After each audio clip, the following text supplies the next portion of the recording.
Quiero llevarles a Éxodo capítulo 21. Éxodo capítulo 21 nos va a dar hoy el inicio de el tema que hoy vamos a estar tocando.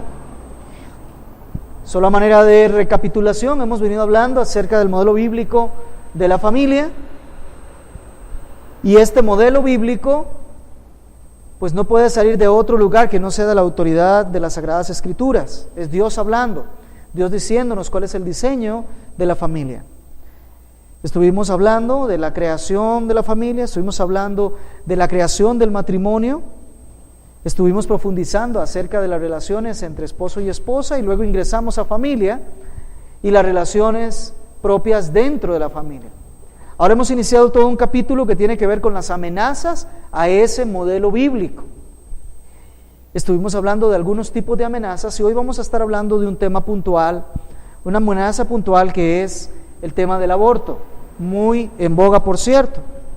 Éxodo capítulo 21 y versos 22 y 23 nos da una pincelada inicial para comenzar nuestro estudio de hoy.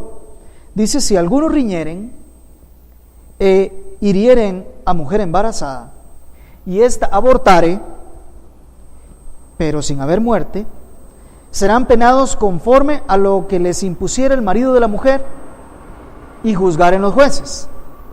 Mas si hubiere muerte, entonces pagarás vida por vida. Quiero que entendamos un poco acá acerca del tema del aborto y de cómo hay una concepción bíblica de ese tema. No vamos a juzgar a la Biblia a la luz del aborto, sino vamos a hacerlo a la inversa, como corresponde. Juzgamos el aborto a la luz de la Sagrada Escritura. Eso es lo que vamos a estar viendo.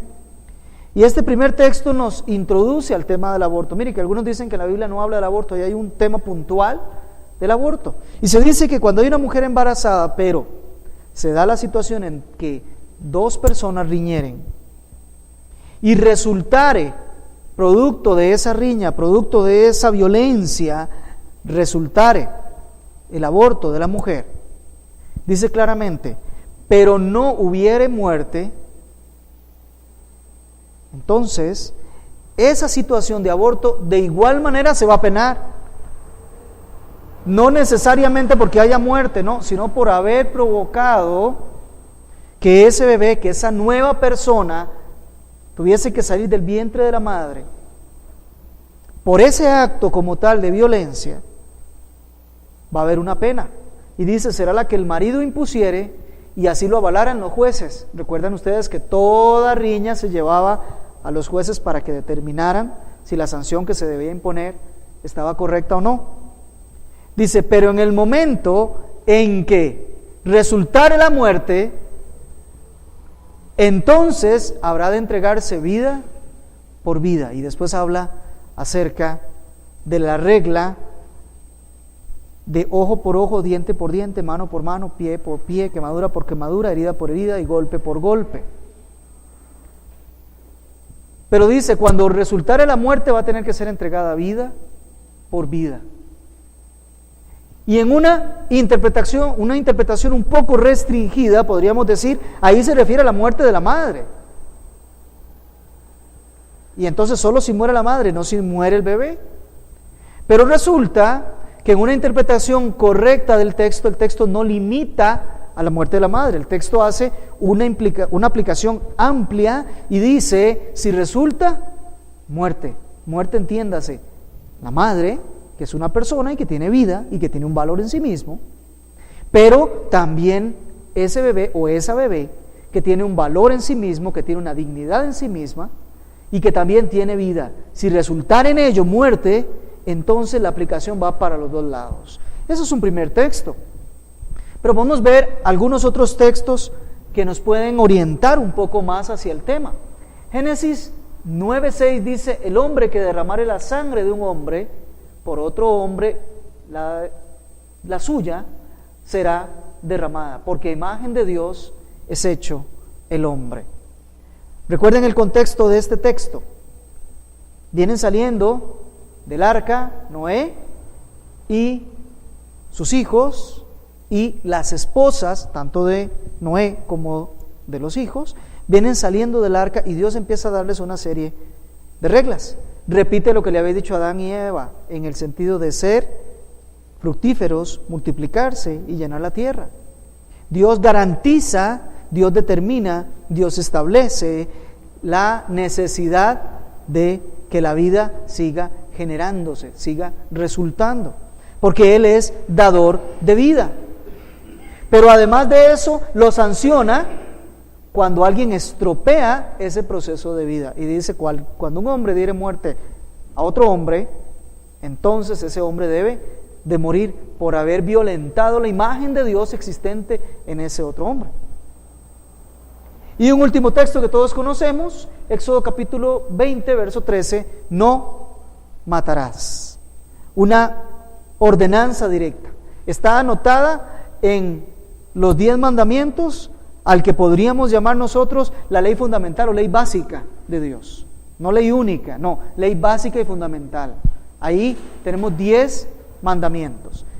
Y dice literalmente, no matarás. Ahora bien, vamos a empezar a estudiar nosotros cómo el tema del aborto viene a afectar la familia. Bueno, lo primero es que vamos a hacer algunas concepciones sobre el aborto.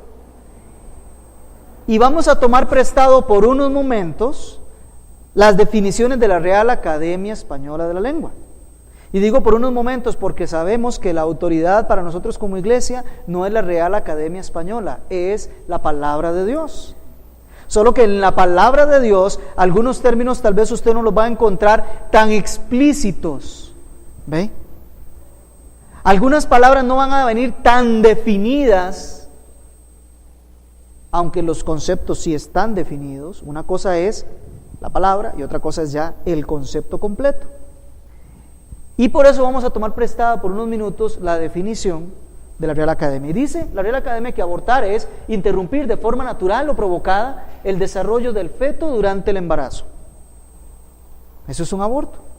Eso es abortar, interrumpir de manera natural o provocada el desarrollo del feto durante el embarazo. Hay que tener cuidado con las definiciones. Hay que tener cuidado con la forma en que se dicen las cosas. Fíjense que ellos no hablan aquí de muerte. Fíjense que ellos no hablan de vida, no hablan de persona. Hablan de feto, ¿verdad? Y hablan de una interrupción. Hay que tener cuidado, por eso les digo.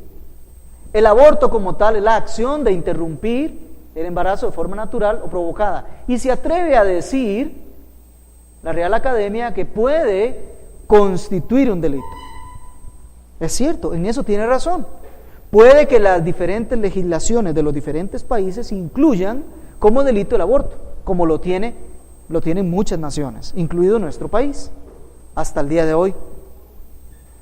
Entonces puede constituir un delito. Ahora no dice puede constituir un pecado, porque no se puede meter en el terreno de Dios. Para Dios sí constituye un pecado. Por eso la diferenciación hay que seguirla manteniendo. ¿De dónde viene aborto? Del latín abortus, formado de dos palabritas, ab, que significa ausencia, y orior, que significa nacer. Es decir, aborto es la acción de que haya una ausencia de nacimiento. No sé si me estoy dando a entender.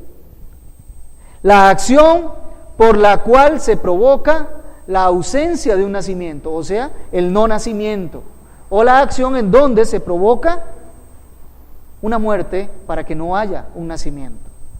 Y esto es algo muy importante.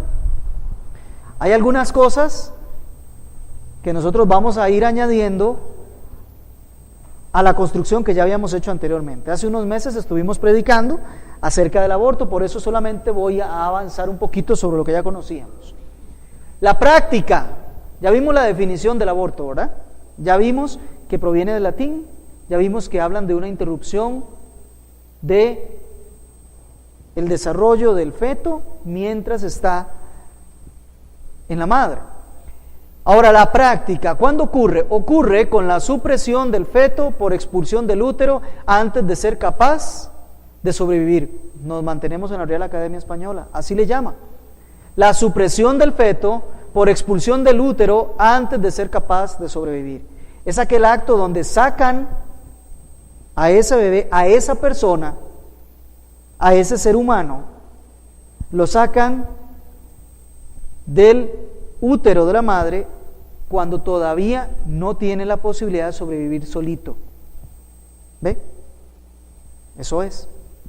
¿Qué es práctica de aborto? Cuando se destruye el feto en el vientre de la madre. Ahora, de aquí en adelante terminamos con la Real Academia Española, porque se agotó, ¿verdad? De aquí en adelante seguimos definiendo como lo define la Biblia. No es un feto, es una persona, es un ser humano. Eso es. Y no vamos a hablar de supresión, vamos a hablar de la muerte, el asesinato, la matanza de un ser humano, de cualquiera de las dos maneras. Ya sea sacándolo de su mamita antes de que pueda defenderse por sí mismo, o ya sea matándolo allí adentro mientras tiene vida. La connotación vista en este estudio va a corresponder al aborto provocado. ¿Por qué? Porque existe un aborto natural. Miren, no sé si sabían ese detalle, pero existe lo que es un aborto natural. Y es cuando se empieza a gestar una vida en el vientre de la madre, pero por los designios del Señor se interrumpe, muere, no continúa, fenece ese desarrollo. Dios determina que ese bebé no siga. Y entonces muere ahí adentro. Por una causa natural que Dios determina de esa manera. Esos son los insondables e inescrutables caminos de Dios. Si bien no sabemos cómo inicia la vida allá adentro, no se sabe. Ahora lo vamos a ver, la Biblia dice que eso está oculto a los hombres. Tampoco sabemos en qué momento Dios ha determinado que una vida termine. Sea que ya haya tenido la oportunidad de salir del vientre de la madre, de tener algunos años de vida, o muchos años de vida. No sabemos el secreto de cuándo una vida termina. Es Dios el que determina y dice, en este momento me llevo esta vida. Puede ser mientras está en ese desarrollo inicial dentro del vientre de la madre o posteriormente. Es una prerrogativa de Dios. No sé si me doy a entender. La vida, la muerte, son prerrogativas de Dios, son autoridad de Dios, son potestad de Dios, son facultad de Dios, son el gozo de Dios, son el deber de Dios, es el plan de Dios. Ni usted ni yo, por más que hagamos, vamos a poder nunca dar inicio a una vida, ni tampoco finalizarla. Ahora usted me dice, ¿y las personas que matan a otros? Miren, amados hermanos, ese fue el vehículo que Dios determinó para la finalización de la vida de esa persona. ¿El por qué? Se lo podemos preguntar cuando lleguemos allá, a ver si nos lo explica. Cuando un bebé comienza a gestarse en el vientre de una mujer, es algo que solo Dios sabe y Él determina cuándo. Nosotros nos queremos a veces meter en terrenos que no nos corresponden. Hay cosas que no nos corresponden. Como cristianos, como creyentes, hay información que Dios ha determinado no darnos, no decirnos, nada más. Nuestro conocimiento, nuestro entendimiento tiene que llegar hasta donde Dios dijo. De ahí para abajo, para arriba no. Deuteronomio 29:29, y apúntenlo por favor, anótelo allí, no está en sus hojas de trabajo, pero anótelo. Deuteronomio 29:29 dice que las cosas reveladas pertenecen a los hijos de Dios. Es decir, todo el esplendor de lo que el Señor ha enseñado en la Biblia nos pertenece a nosotros. Investiguémoslo, aprendámoslo, pongámoslo en práctica. Pero, dice literalmente, las cosas no reveladas pertenecen a Dios. Lo que Dios no le ha placido revelar, hermano, no se pregunte, ¿para qué? Si a Dios no le ha placido revelarlo, Él no quiere revelarlo. ¿Qué lugar es donde tiene la ubicación terrenal, donde fue que estuvo el jardín del Edén? Dios no ha dicho dónde. ¿Por qué usted se va a preocupar? ¿Dónde está ubicada la tumba donde estuvo enterrado el cuerpo de Jesús durante 3 días? Dios no ha dicho dónde. ¿En qué lugar está enterrado el cuerpo de Moisés? Dios no ha dicho dónde. Dijo el monte en términos generales, pero ¿en qué lugar? No se sabe. Dios mismo, dice la Biblia, Él lo enterró. Él tuvo el amor, el cariño, el cuidado de no solo extraer la vida del cuerpo de Moisés, perdón, sino Él mismo enterrarlo de tal manera que su cuerpo no pueda ser encontrado. Así que hay temas en la Biblia que Dios no reveló. Hermanos, acostúmbrese a que llegamos a ese punto, ese límite. Él no dijo más, ok, no dijo más, punto. Pero lo que sí reveló es lo que nosotros tenemos que investigar. De aquí en adelante seguimos entonces, como decíamos, ya no con la Real Academia, sino con la autoridad verdadera, la palabra. ¿De dónde proviene la dignidad de la vida humana? Es un tema que está intrínseco en el tema del aborto. ¿Cuándo un ser humano es digno? Y es muy interesante, porque hoy defendemos los derechos de los seres humanos y decimos y hablamos de la dignidad humana. Incluso crímenes tan atroces como el que todos vimos este fin de semana allá por el lado de Dota, que la noticia nos está muy fresca, son crímenes atroces. Demuestran hasta dónde llega el ser humano cuando no hay freno del Espíritu Santo de Dios. El ser humano se explaya literalmente para cometer con avidez toda clase de maldad, de inmundicia, de impiedad. Y no sé a ustedes, pero a uno le da, no sé, un grado de repugnancia, un grado de enojo, un grado de ira, el ver cómo a los seres humanos se le trata de la manera en que se le trata. Pero la sociedad que reclama eso, la sociedad que defiende eso, la sociedad que también se disgusta por eso, de pronto en el tema del aborto están de acuerdo en que sí acontezca. Y el aborto que decimos es una acción donde usted está matando a un ser humano que ese sí está completamente imposibilitado de defenderse. Un niño puede correr, un hombre puede defenderse, una mujer podría defenderse también. Pero un ser humano dentro del vientre de la madre, donde todavía está madurito en todos sus sentidos, no tiene forma de defenderse.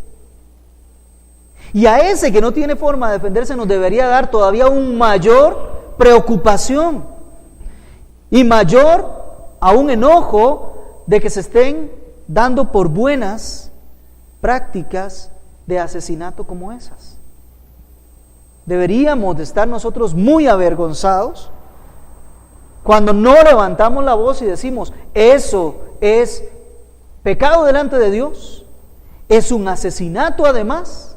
Y finalmente, ¿dónde está la dignidad humana?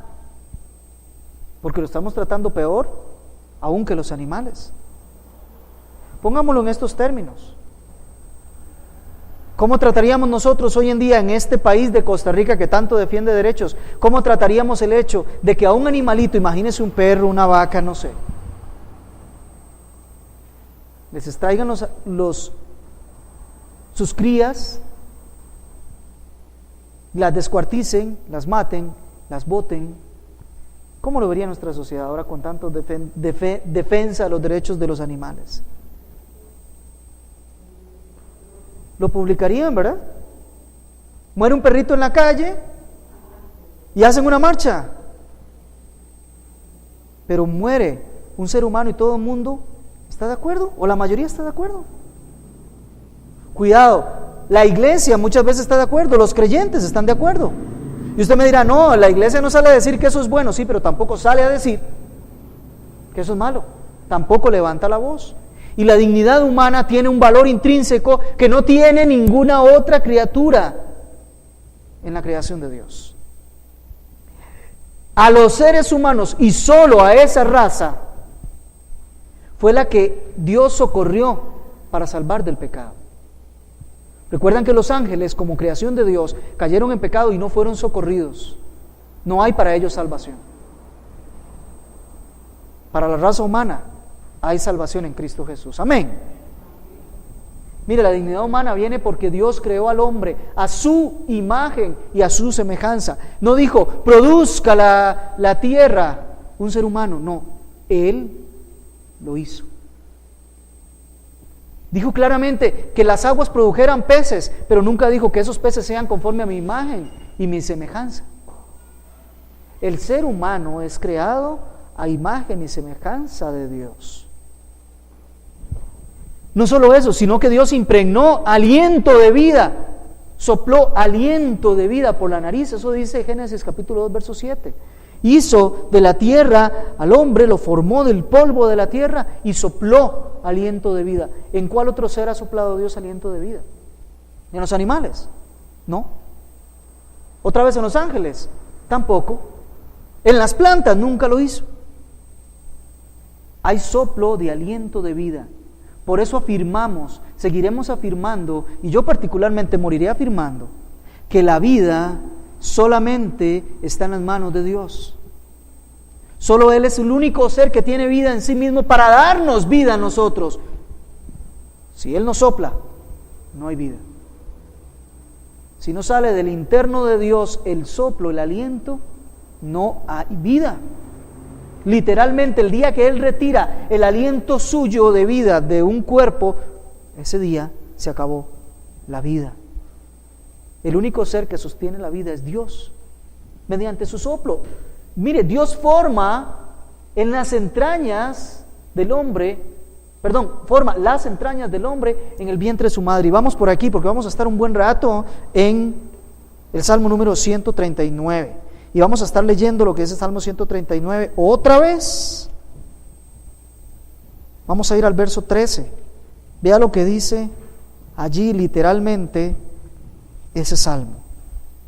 Porque tú formaste mis entrañas, tú me hiciste en el vientre de mi madre. No hay médico alguno que pueda ver dentro del vientre de una mujer para ver cómo se está formando un ser humano.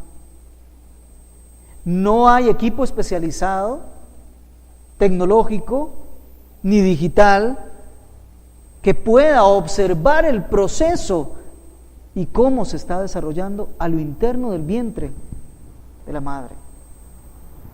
Muy bien, las resonancias que se hacen las mujeres son imágenes que proyectan una onda y regresan, y a eso nosotros es cuando vemos que las mujeres van donde los especialistas para ver cómo va el avance, el crecimiento, el desarrollo de ese bebé. Pero lo que tenemos es una imagen de ese momento nada más. Es un sonar, literalmente envía una imagen y la recibe de vuelta. Pero el proceso, ¿cómo se está haciendo? ¿Cómo cada una de las entrañas se está uniendo una con la otra? ¿Cómo se está desarrollando el proceso genético? ¿Cómo cada una de las funciones están siendo puestas allí? Amados hermanos, eso lo está haciendo el Señor literalmente. Solo el Creador de vida puede llegar a hacer esas cosas. Solo el Dios de los cielos. Reitero el texto. Verso 13, porque tú formaste mis entrañas, tú me hiciste en el vientre de mi madre. Mire, no hay equipo quirúrgico que pueda alcanzar ahí, pero las manos cariñosas de mi Dios está formando cada una de las partes de esa persona que está allá adentro. Él está haciendo desarrollar cada una de las funciones neuronales. Él está poniendo ese sistema circulatorio allí. Él está uniendo cada una de las vértebras. Él sabe cómo desarrollarlo. Él está trabajando literalmente allí, en lo oscuro, donde nadie puede observar. ¿Se da cuenta? Es Dios el formador. Así que, hermano, cuando usted puede verse y puede ver sus manos, puede ver sus pies, puede verse a sí mismo en el espejo, puede analizar y pensar cómo usted puede ver, cómo puede hablar, cómo puede cada una de las funciones neuronales estar hasta los últimos extremos de su cuerpo. Usted solamente puede caer de rodillas y decirle: Señor, gracias, todo lo hiciste perfecto. Reitero, todo lo hizo perfecto. Él trabajó dedicadamente haciendo aquello que nadie puede hacer. Nadie tiene ni el conocimiento ni la habilidad para trabajar ahí adentro, en esa oscuridad y de ahí sacar vida. Amados, no sé si entienden, pero es Dios el que forma las entrañas del hombre. El proceso mismo formativo del hombre es una maravilla. La Biblia declara que es un milagro, es una maravilla. Esos que andan buscando, bueno, ¿dónde están los milagros de Dios? Simplemente vuelva a ver usted a su alrededor y se da cuenta dónde están los milagros de Dios. Vea, y lo dice el verso, leámoslo. Te alabaré, dice el salmista, porque formidables, maravillosas son tus obras. ¿A qué obras se está refiriendo? A lo que dice el verso 13. La formación de las entrañas. Y dice, estoy maravillado, mi alma lo sabe muy bien. El salmista consideró su desarrollo, su crecimiento, y se acordó que él salió del vientre de su madre. Y dijo, allí milagros están ocurriendo, maravillas. Formidables son las obras de Jehová. Esos son los milagros. Ese es el mayor de los milagros humanos, materiales que Dios hace. Solo comparable, literalmente solo comparable con la salvación. Porque si yo no sé si usted se acuerda que la salvación del ser humano es un nuevo nacimiento. ¿Entendemos de dónde viene la dignidad de la vida humana?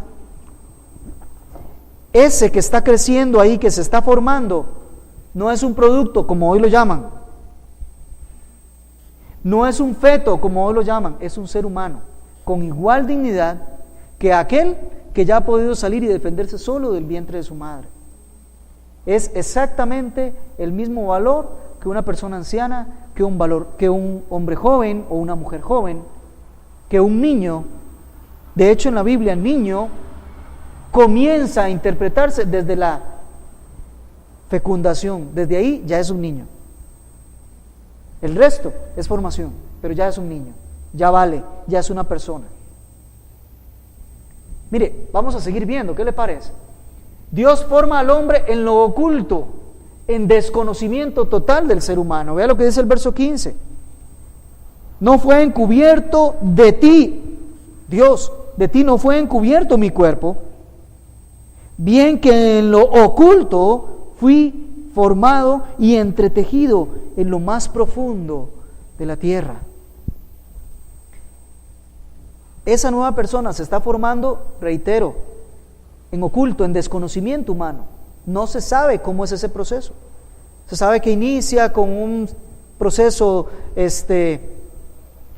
con el proceso de la meiosis, donde comienzan las células a dividirse entre ellas y comienzan a formarse. Y ahí está toda la parte genética. Muy bien, todo eso está correcto, pero nadie sabe cómo ese proceso se lleva a cabo y cómo se lleva a cabo correctamente. Está en oculto, no está a la vista de nadie. Por cierto, con el tema del código genético y demás, se logró descubrir cuál es ese código. Y no sabemos si ese descubrimiento es un descubrimiento permitido por Dios. Porque descubrir el código genético tiene como finalidad modificarlo. Y modificar lo que Dios ha hecho es la obra de Satanás. El hecho de que algo lo podamos hacer no significa que lo debamos hacer. Y reitero, porque tenemos un problema grande. Y volvemos a lo mismo, como hablábamos al principio, es un tema de terminología. A veces no queremos llamar a las cosas de la forma que son, porque si le ponemos una connotación diferente, entonces podemos dar por buenas y válidas cosas que en realidad no son. Hay algo interesante, una de las diputadas de nuestro actual Congreso, la escuché decir literalmente en un programa de televisión: dejemos ya de llamarle aborto, ahora llamémosle interrupción del embarazo, como ya lo tiene la Real Academia Española, hace un rato lo veíamos, porque la connotación es diferente. Ahora estamos interrumpiendo un proceso, no estamos matando a nadie. ¿Ve? Y entonces ahí empezamos a permitir una serie de cosas. En nuestro país no es la primera vez, muchas veces intentan cambiar nombres y la mayoría se traga esas ideas porque con eso admitimos cosas. Ya en nuestro país no se llaman delincuentes, ¿ve? Ahora son inadaptados sociales, en fin, ya empezamos a suavizar el término. Los que están presos hoy en día ya no se les puede decir presos. Usted sabía, yo no sé si usted sabía que decirle a alguien que es un reo, que está preso porque cometió un delito, es denigrar a la persona. Ahora es un privado de libertad, ¿ve? Y le empezamos a suavizar los términos, alejándonos de la verdad de las cosas. El que está preso es porque cometió un delito, es un delincuente, ¿ve? Gústele o no le guste. Infringió la ley.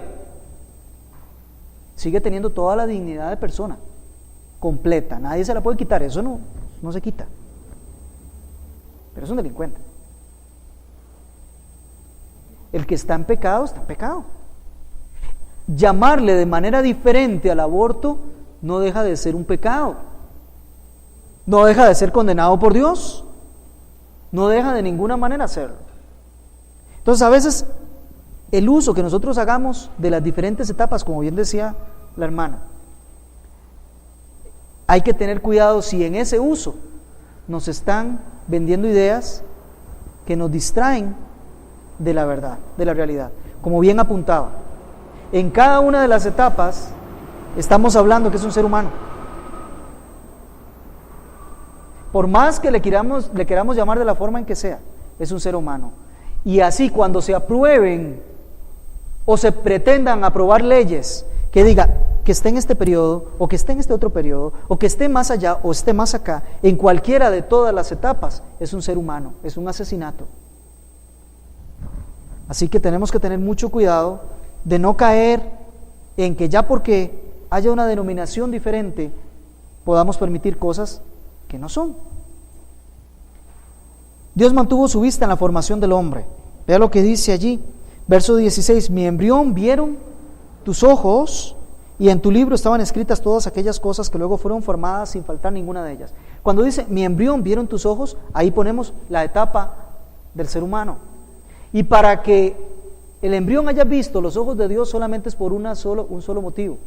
Y es porque los ojos de Dios estaban posados sobre ese embrión. ¿Ven cómo Dios está supervisando el proceso? Él está atento a lo que está ocurriendo ahí adentro. Cuando entra un bisturí, cuando entra un líquido que va a asesinar a esa persona, Dios lo está viendo. Sus ojos están puestos allí. Él literalmente sabe lo que está pasando ahí en lo oculto. No hay un lugar más cercano en la tierra a los ojos de Dios que lo que está ocurriendo allí, en el vientre de una madre. ¿Y por qué lo digo? Porque Dios dice literalmente que Él tiene sus ojos allí puestos. Amados, la dignidad de la vida humana está indicada en la Biblia. Mire, Dios diseñó todas las partes integrantes de esa persona. Vean, leámoslo otra vez. En tu libro estaban escritas todas aquellas cosas que luego fueron formadas, sin faltar ninguna de ellas. El color del pelo estaba escrita en ese libro. Color de los ojos, la estatura, la forma de la nariz, todo estaba escrito en su libro. Y no solo se hizo, sino que ninguna de esas cosas faltaron. La supervisión de Dios fue completa, absoluta, total. Amados hermanos, esa es la dignidad de la vida humana. Dios mismo supervisa todo el proceso formativo del hombre. Ahora sí, ya vimos el tema de dónde proviene la dignidad humana. Es una labor hecha por Dios, supervisada por Dios, administrada por Dios, vigilada por Dios, hecha a imagen y semejanza de Dios, bendecida por Dios. Muy bien. ¿Qué dice Dios sobre esto? Dios condena la muerte con la muerte. Ya veíamos en Génesis 9:6. Cuando una persona muere producto de que otra persona actuó, eso es un asesinato y la sangre de esa otra persona deberá ser derramada. No estoy necesariamente abogando por la pena de muerte con respecto al aborto. No estoy necesariamente diciéndolo, aunque una de las aplicaciones finales podría llegar ahí perfectamente. Lo que estoy diciendo es que delante de Dios, no lo que yo propongo, sino lo que Dios dice. Dios dice que cuando es derramada la sangre de un hombre por otro hombre, la sangre de ese tiene que ser derramada en pago. Muy bien, Dios condena el asesinato desde el principio de su ley. Ahí veíamos Éxodo capítulo 20, verso 13, no matarás. En Levítico se reitera, no debe de matarse. Dios afirma que es su obra la que se realiza ahí en el vientre de una madre. Y tan fácil es para Dios, o tan supervisores de esta obra, que incluso recuerdan que cuando María, la madre de Jesús, queda encinta, eso fue producto de la intervención del Espíritu Santo de Dios. Así que Él mismo tiene garantizada la supervisión de lo que hace en el vientre de la madre. Eso es Dios.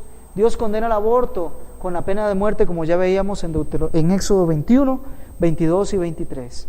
Si dos riñeren y resulta en muerte de una mujer que está embarazada, y no solo de la mujer, sino de ese niño, entiéndase, entonces muerte por muerte. Ley del talión. Ahora bien, ¿qué es el aborto provocado? Para que entendamos en términos bíblicos, ¿qué es el aborto provocado en términos bíblicos? Es, primero, aborrecer al Creador y al dador de vida. Es contrario a Mateo 6:10.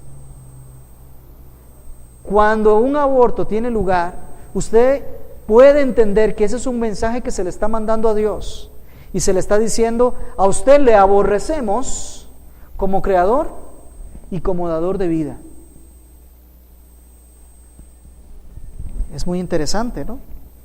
Ese es el mensaje que le mandamos a Dios. ¿Por qué? Porque estamos contrariando no solo su ley, sino que estamos contrariando su obra. Mateo 6:10.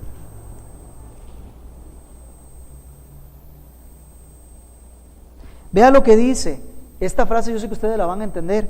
Dice literalmente, venga tu reino, hágase tu voluntad como en el cielo, así también en la tierra. ¿Dónde está marcada esa frase? En el Padre Nuestro. En teoría todos sabemos el Padre Nuestro. En teoría todos sabemos el Padre Nuestro y lo repetimos, lo oramos, ¿no es cierto? Y esa frase es interesante. Dice, venga tu reino, es decir, a ti te reconozco como el Rey, como el único que tiene toda autoridad, toda potestad. Se va a hacer lo que tú dices. Dice, venga tu reino, hágase tu voluntad como en el cielo, así en la tierra. Resulta que hay un bebé en formación. En el vientre de la madre hay un bebé en formación. ¿Esa es voluntad de quién? De ningún ser humano, ¿verdad? Es voluntad de Dios cuando un bebé se está formando. Y Jesús nos dice que nosotros debemos orar diciéndole a Dios que se haga. Cuando hay un aborto, estamos diciéndole a Dios que no se haga tu voluntad. Estamos diciéndole a Dios, rechazo tu voluntad, no venga tu reino, sino que deje de hacerse por completo tu voluntad. No se haga como en el cielo, hágase diferente aquí. Eso es lo que nosotros nos estamos atreviendo a decir a Dios. Así que, hermanos, hay que llevar esto al plano que debe de ser. Mire, es una violación a la ley de Dios, porque Dios dijo, no matarás. ¿Qué es el aborto? Estamos matando, estamos violentando la ley de Dios. No solo en su cara le estamos diciendo, no se haga su voluntad, no solo en su cara le estamos diciendo, ahí donde están sus ojos puestos, le estamos diciendo, Señor, aborrecemos tu proceso de vida, tu proceso creativo, tu proceso formativo, rechazamos lo que está escrito en tu libro, sino que le estamos diciendo, vamos en contra de tu voluntad. Es materializar la obra satánica, literalmente es obra de Satanás. Juan 10:10 dice que el ladrón vino Matar es obra de Satanás. Ahora, hagamos correcta la exégesis. En Juan 10:10 no se habla directamente de Satanás, no. Se habla de aquellos que son usados por Satanás, pero al final de cuentas es su obra. Están influenciados por Satanás. Satanás es el que vino a matar. Así que estamos materializando la obra de Satanás cuando se realiza un aborto provocado. Es pecado doble. Atenta a la mujer contra su propio cuerpo y además comete homicidio. Es un pecado doble. Atenta contra su cuerpo porque hay un proceso natural, porque hay un proceso bíblico, porque hay un proceso divino que está desarrollándose allí y ella está atentando contra eso, contra su propia naturaleza. Y además está cometiendo homicidio. Y por supuesto, aquellos que participan en eso, sea dando consentimiento, sean los médicos, están exactamente involucrados en el mismo acto del aborto. Muy bien. Vamos a ver la causa del aborto. Principalmente y básicamente es el egoísmo, el orgullo. Eso es. Mire, cuando tenemos un aborto que le llaman terapéutico, ¿saben qué es el aborto terapéutico? Ya lo habíamos expuesto la vez anterior. El aborto terapéutico es aquel en donde se dice, bueno, vamos a abortar ese bebé o esa bebé, porque hay un riesgo para la madre de que también pueda perder la vida. Es interesante, es un argumento que se plantea, ¿verdad? Bueno, yo voy a leer 1, 2, 3, cuarto. El cuarto párrafo de lo que se denomina el juramento hipocrático. ¿Sabe qué es el juramento hipocrático? Es aquel juramento que rinden todos los médicos, enfermeros, enfermeras, todos los especialistas en medicina, rinden un juramento que van a cumplir en el ejercicio de la medicina. Y vea lo que dice el cuarto párrafo de ese juramento que ellos tienen que hacer para que se les dé la licencia. Jamás daré a nadie medicamento mortal. Bueno, de la eutanasia vamos a hablar la próxima semana. Jamás daré a nadie medicamento mortal, por mucho que me lo soliciten, ni tomaré iniciativa alguna de ese tipo. Tampoco administraré abortivo a ninguna mujer. Por el contrario, viviré y practicaré mi arte de forma santa y pura. Esto dice el juramento que rinden los especialistas en medicina. ¿Qué pasa si hay un riesgo para la madre y si hay un riesgo para el bebé? ¿Qué debería de hacer un médico? Según una ética bíblica, ¿qué debe de hacer un médico? ¿Salvar el bebé? ¿Salvar la mamá? ¿Qué tiene que hacer un médico? En el momento en que escoja uno por encima del otro, está violentando su juramento y está convirtiéndose en un pecador en nuestros términos, asesino en nuestros términos. Esa decisión no tiene que llegar a tomarse. Un médico tiene que hacer todo lo que esté en sus manos para salvar la vida de ambos. Ninguno vale más que el otro. Ninguno. No hay valor. Así de sencillo. Ahora que nacieron 6 en Costa Rica hace unos par de semanas atrás, que nacieron 6 en Costa Rica, ¿se dieron cuenta cuántos especialistas estuvieron allí? Dicen que alrededor de 25 especialistas atendiendo a esa mujer que estaba teniendo 6 bebés. Y una vez que los 6 bebés nacieron, los especialistas se repartieron para atender a los 6 y por supuesto a la mamá también. Había que escoger uno por encima de otro, ¿no? Había que luchar por mantener la vida de los 6. Ahora eso me va a decir, no estaba en riesgo uno y otro, no, precisamente. El tema de que el riesgo sea mayor o sea menor no evita que los médicos tengan que luchar por la vida de todos. Así que eso de un aborto terapéutico es una forma bonita de disfrazar lo mismo. Una violación, volvemos a lo mismo. ¿Quién está formando esa vida ahí? ¿Quién está haciéndolo? Ya le doy la palabra. ¿Quién está haciéndolo? ¿Quién está permitiendo? Es más, ¿de quién es decisión que ese bebé se esté formando o esa bebé se esté formando? Cuando queremos confundir el trauma de una violación con el tema de que haya aborto, es un problema. Lo de la violación es algo que tiene que ser penado, porque el trauma sobre esa mujer es algo serio, es algo que tiene que ser penalizado. Pero una cosa no tiene que ver con la otra, son totalmente, diametralmente opuestas. No es una causa de que la otra pueda ser llevada a cabo. Ambas situaciones, la violación violenta la dignidad humana, va en contra de los designios de Dios, es pecado para aquel que lo cometió. El aborto, estamos exactamente en el mismo punto. Así que no podemos agregar. De hecho, digamos que el embarazo asistido es parte de los temas que están para que toquemos en los próximos días. Pero sí, gracias por indicarlo. Estamos violentando la ley de Dios en un tema tan sensible como es el tema de la vida y como lo es también en el tema de la muerte. Son prerrogativas, reitero, de Dios, exclusivamente de Dios. Hablan de un aborto eugenésico cuando hay complicaciones para la madre, no porque esté en peligro la mamá de morir, sino porque puede quedar con complicaciones la madre. Mire, por favor, amados hermanos, volvemos a lo mismo.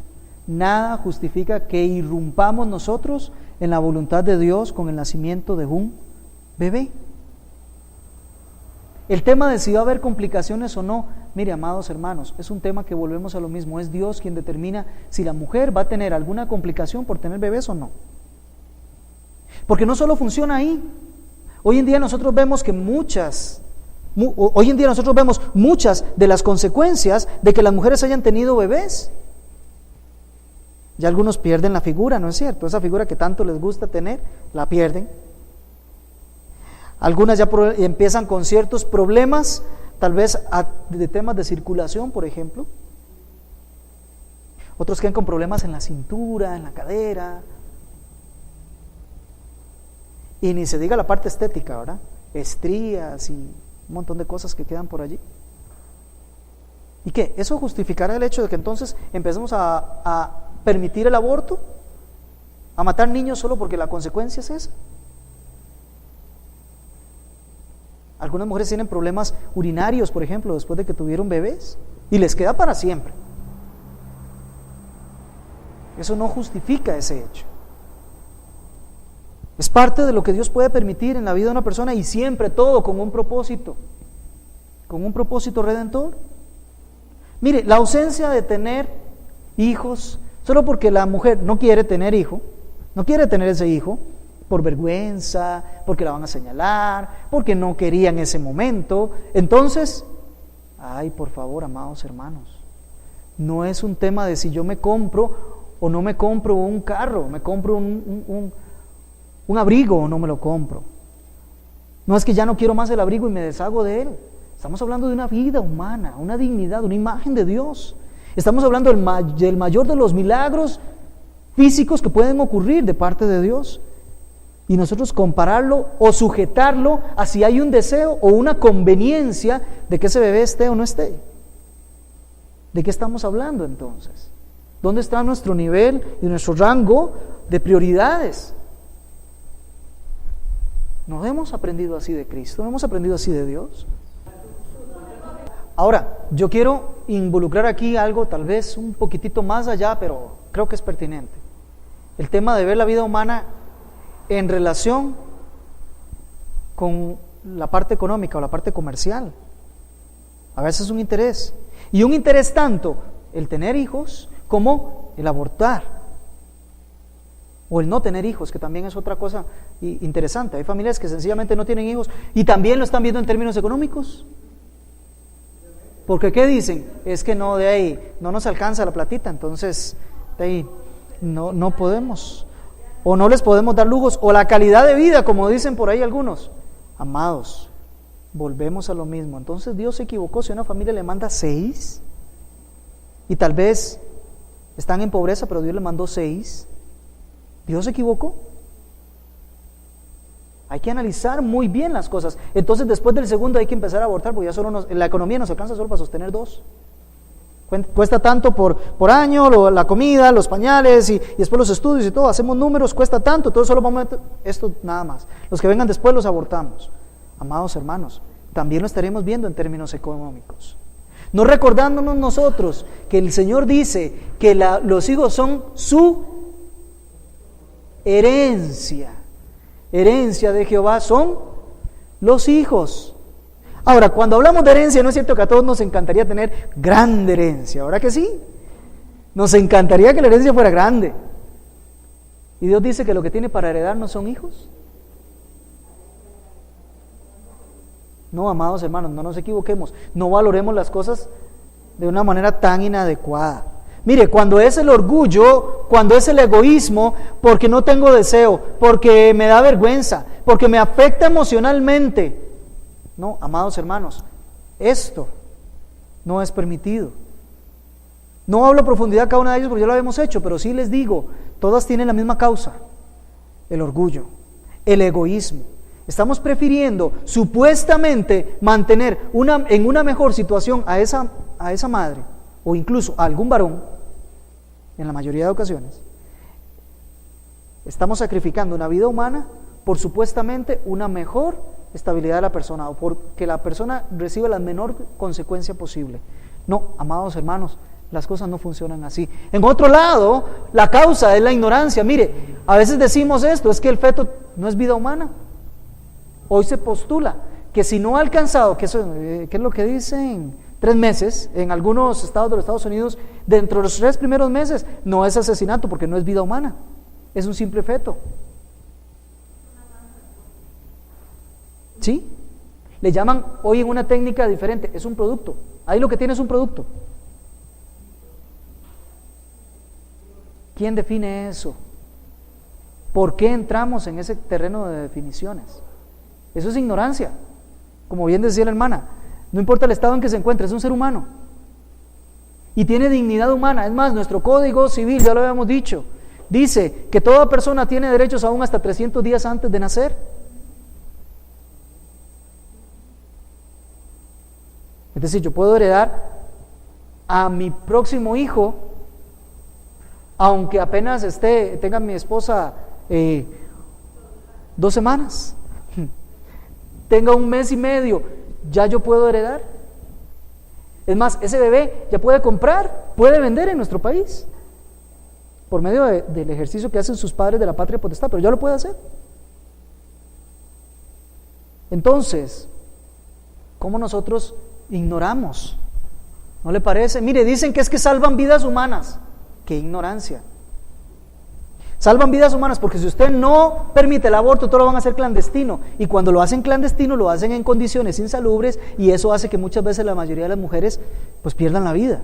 Entonces mejor aprobémoslo para que todo el mundo lo pueda hacer en condiciones salubres, y entonces estamos salvando vidas humanas. No es un contrasentido. Una frase en una película que vi la utilizó un supuesto científico diciéndolo así: la vida se abre camino. Se abre camino, a veces en condiciones tan complicadas en la salud de la madre, o tan complicadas en el entorno, a veces allá en la casa, ¿cómo hacen, por ejemplo, las mujeres indígenas en nuestro país? A veces en condiciones tan insalubres, que usted dice, aquí en cualquier momento un virus, una bacteria, algo, y ahí tienen sus hijos, y siguen adelante. Es que Dios tiene control de todo lo que está ocurriendo, y su voluntad se hace. Mire, ahora hablan de los famosos derechos sexuales de la mujer, como que la mujer es dueña de su cuerpo y tiene sus derechos, y entonces dentro de los derechos sexuales, Cairo, año 2000, dentro de sus derechos sexuales ella puede decidir si tiene o no tiene bebés. Es decir, damos entrada a que aborte a su propia prerrogativa, porque es su cuerpo. Vamos a ver. Voy a ponerlo en 2 planos diferentes para que lo entendamos, ¿ok? En 2 planos diferentes. El primero, siguiendo esa tesis que es mentira, pero sigamos esa tesis. esa tesis de que ella tiene derecho sobre su propio cuerpo. La pregunta es, ¿ese que se está formando ahí, es ella o es un ser independiente? Ese bebé es una persona y tiene derechos, que está por el proceso natural necesitando de un vientre y de su alimentación y todo lo demás. Es un tema aparte, pero es un ser independiente con sus derechos independientes, completamente. Ese es el primer nivel, pero voy a poner un nivel más terrenal, humano, mundanal. Digamos que es parte del cuerpo de la mujer, digámoslo así. Primera de Corintios, capítulo 6, versos 19 y 20, nos da una declaración contundente.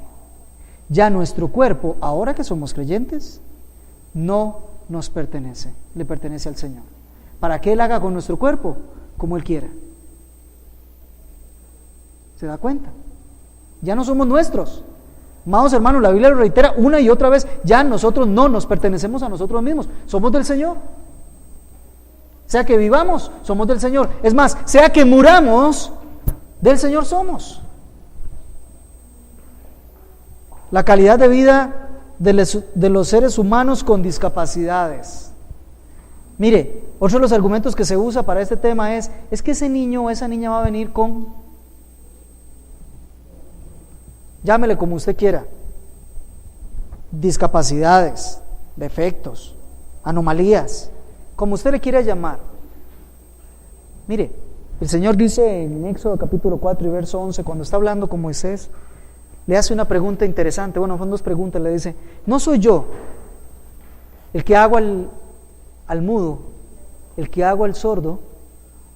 ¿No soy yo el que los creo igualmente? Con el mismo cariño, como lo estuvimos viendo, a espaldas, o lo formo de la misma manera, oculto de los seres humanos dentro del vientre de la madre, y todas aquellas cosas que yo, Dios, en mi libro anoté que fueran creadas, allí fueron creadas de la manera y la condición que yo quise que fueran creadas. Yo ahora me cuestiono, y siempre me he cuestionado ese tema de la supuesta calidad de vida. Mire, amados hermanos, el hecho de que alguien no tenga las mismas funciones que yo tenga no significa que tiene una peor calidad de vida que yo. Para nada, en lo más mínimo. La calidad de vida no tiene que ver si yo puedo tener o no todas mis funciones en orden. Porque si a eso iríamos, híjole, muchos de nosotros no tenemos calidad de vida. Algunos no caminan bien, no caminan como caminan la mayoría o la normalidad de las personas. Otros no vemos bien de largo o de cerca. Entonces, ¿qué? Tampoco tengo calidad de vida. Y así seguimos. Otros somos más bajitos que el promedio, también tenemos una mala calidad de vida entonces. Y así seguimos, y así seguimos, y así seguimos. Amados hermanos, no caigamos en los errores. Todo esto es ignorancia.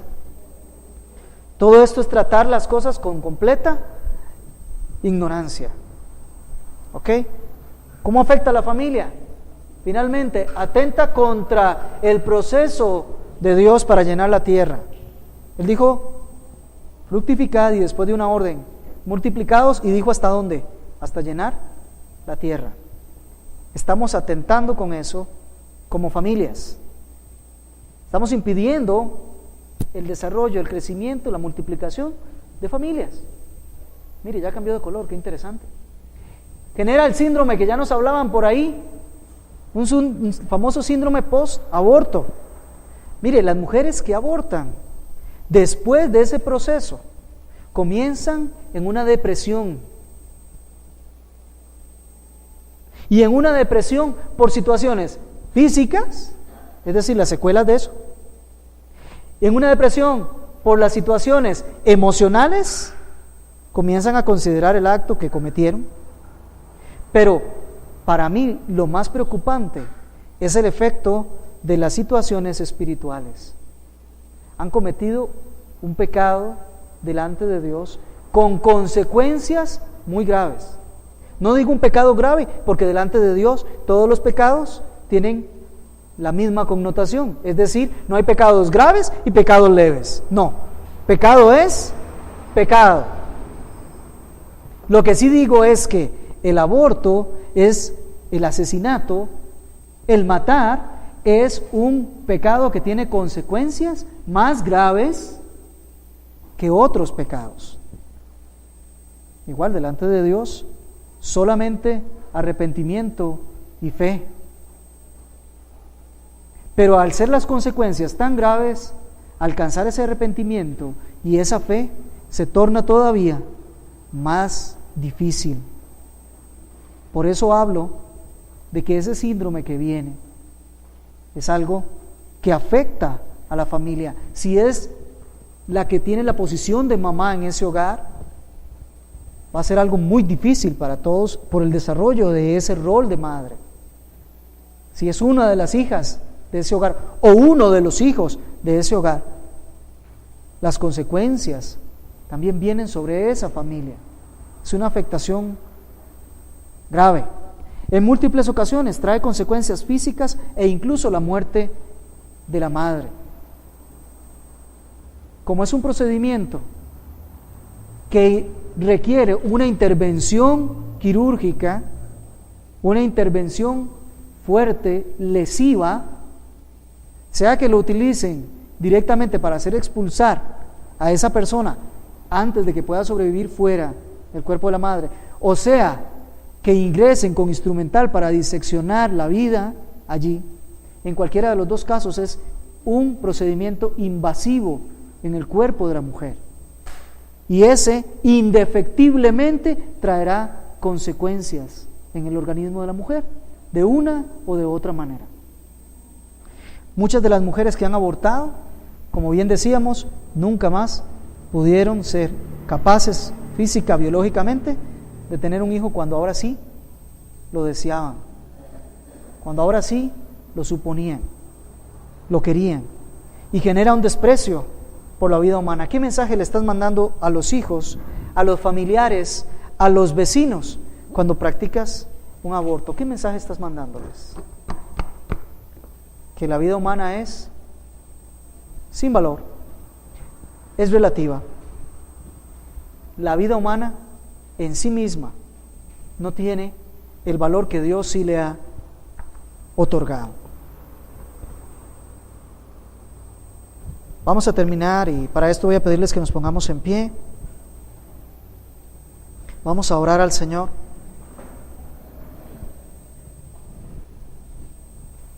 Y yo quiero que usted cierre sus ojos, no importa si usted es un niño, si usted es un adulto, si usted es una mujer, un varón, no importa si usted, en el caso de las mujeres, ha practicado un aborto, en el caso de los varones, ha promovido, provocado un aborto. No importa si fue algún familiar suyo o al final si nunca ha participado. Creo que es momento en que todos reflexionemos sobre lo que hemos considerado respecto al aborto. Y me parece que allí quizás algunos de nosotros hayamos visto en algún momento que hay alguna circunstancia por la cual consideramos y creemos que sí aplica el aborto. Si ha sido así, es momento oportuno para rogar a Dios su perdón. Señor, en esta mañana venimos como iglesia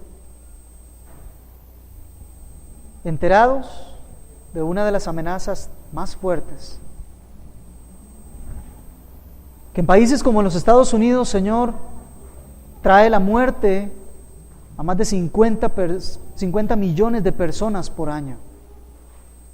Es una masacre donde estamos, Señor, tal vez no participando activamente, pero muchas veces incluso hasta considerando que están en razón cuando hacen eso, Señor. Perdónanos porque